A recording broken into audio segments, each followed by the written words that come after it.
Hey guys, Kyle, Metro 57. So I service apartment complexes. And so if you've watched a couple of these videos, you've seen that basically I'm doing very small jobs to very big jobs, but it could be a $1,500 minor roofing replacement, could be less than that. We try not to go too small. Or it could be a $400,000 roof replacement if you're doing the whole roof. But and we're not just doing roofing.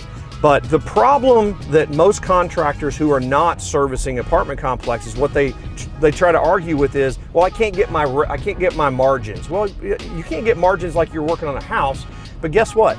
I do service on 300 houses on one property, which means at any time that I show up on a property, there's 300 front doors that could be broken, 300 balconies that could have damage, 300 ovens that don't work. We don't service ovens, but I'm just giving an example. Parking lots always in disrepair. Pools always got a problem. I got 2 pool guys that I send work to.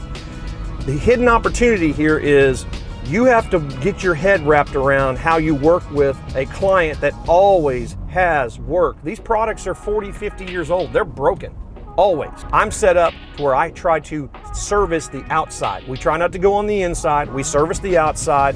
I do have stuff for inside, and we'll talk about that later, but at this point, we service the outside. Always have problems on each property. I don't need 100 customers. I need 10, 15, 20, and they've always got problems because there is always work. If you have a house, you know there's always work. Well, imagine having 300 houses on one property that's 40 years old, and the last guy who owned it didn't do anything to fix it. That's why I get called. So if you need any advice on this, give me a call. I'd love to help. Kyle King, Metro 57.